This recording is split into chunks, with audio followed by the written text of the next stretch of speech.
What's cooking, everybody? It's Door and welcome to the fifth and final phase of the Polestar Expedition in No Man's Sky. In this video I will of course show you how to complete all the milestones required to fully complete the phase and how to do this in a fast and efficient way as possible. You still have about 4 weeks to do so, and using this guide you will have no trouble completing it. And so without any further ado, let's get straight into it.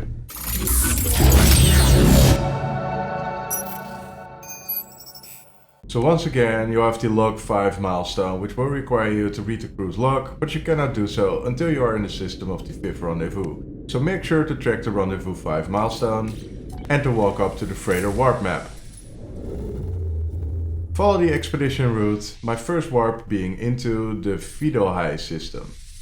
And as always, make your way towards your starship in every new system you visit, get in and take off, and make your way towards the space station. When you have landed on the space station, make sure to get out, as this will allow you to return to this system at a later time via a teleporter, but of course also to be able to expand your exosuit slots.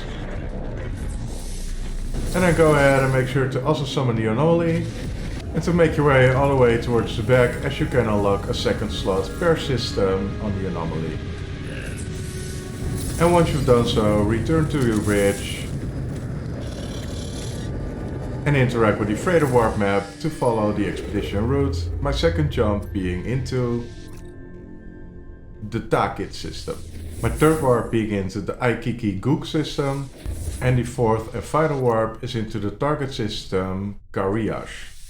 Once you arrived in the Kariash system, make sure to reselect the log 5 Horizons milestone and interact with the captain aboard your ship. Select to access the ship's log, and after reading it, the log 5 milestone will be completed, and this will reward you with the homeworld repeater, 10 antimatter, salvage hyperdrive upgrade and the orange page freighter customization. You can of course choose to install the salvage hyperdrive upgrade right away, and if possible have it touch your other hyperdrive upgrades for an adjacency bonus. Make sure that the rendezvous 5 milestone is tracked and get into your starship. Fly out of your capital freighter and look towards the marker in your HUD. Land at the approximate location and get out of your starship. Use the target sweep function on the analysis visor to point you into the right direction and make sure to go there. You can check back regularly to see if you're still heading into the right direction, and once you get close by, the signal should be finalizing. And when you reach the rendezvous 5 milestone will be completed, and claiming this rewards you with 3,333 nanites, a salvage frigate module, 2 inventory slots, a multi-tool expansion slot and a cargo bulkhead. Of course, make sure to use the inventory slots and your cargo slots, as these are most expensive to unlock. Now the game will automatically track the Alive Beneath the Sky milestone, which will require you to scan 25 animals. Now there's a very good chance that you are already way on your way to the 25. But if not, of course make sure to use your analysis visor and check around to see if there are any animals nearby that you can scan and add to the collection. Now if you still need a lot of animals, I would advise to go towards the Discoveries tab and to go through the planets of the systems you visited. If you select a planet, make sure to check out if there is a lot of fauna on that planet or not. You should see it here under the fauna tab.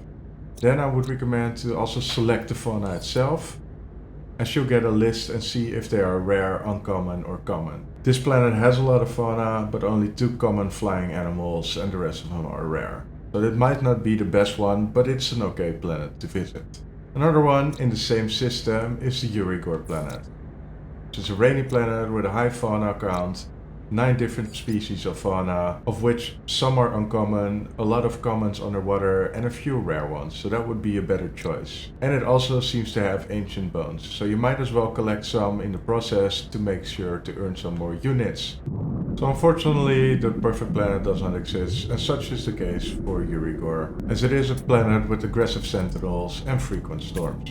But it might give you the fauna you need to get you over the edge. And as I said, while scanning animals, also make sure to keep your eye open for these natural burial sites, as we will need all the units we can get in order to complete the mission control milestone, which will require us to expand our frigate fleet with 8 pieces, for which I already have 3 out of 8, as I have recruited some for the Call by the Stars milestone in phase 3. Once you are at the natural burial site, make sure to use your terrain manipulator to dig it out. And then interact with the ancient bows in order to collect them. And while I'm doing so, I want to ask you to please leave a thumbs up if you liked the video. Let me know in the comments down below what you did most, and please subscribe to see more No Man's Sky content in the future. Use your scanner to find a new burial site, and of course also keep your eye open for red dots, as these are animals that you still need to scan. And once you have scanned the 25th animal species alive beneath the sky milestone will be completed, and this will reward you with 25 creature pellets, a supreme scanning system upgrade and 128 Vesium. So once you're ready and you have collected some ancient bones, make sure to summon your starship and to fly towards the space station. Welcome to the Galactic Trade Terminal to sell off the ancient bones you've just excavated. But also to sell the lost artifact and the terrifying sample which we received from the previous phase. Whatever you do, make sure to not sell the homeworld repeater though, but it's unlikely you'll do so as it is only worth 16 units. So once you've sold everything you have collected and have been given in the previous phase, you should have a decent amount of cash. Make sure to fly out of the space station and wait a bit for a freighter to enter the system. Fly there to see if they have any recruitable frigates, and when you get close by, open up your starship communicator in order to be able to inspect it and to purchase it if you want. Although, unfortunately, in this case, this is an A-class, so it's worth 5 million units. Of course, having an A-class is nice, but as I have only 8 units to spend, I will not purchase this one, as I just want to add 5 more to my fleet to get it over with. But of course, you can always inspect the other one, which is a much nicer C-class, worth only 2 million units. So when you accept it, you can either head back towards the space station, summon the anomaly or your freighter, get into it, and get out of your starship to create an autosave and then reload it.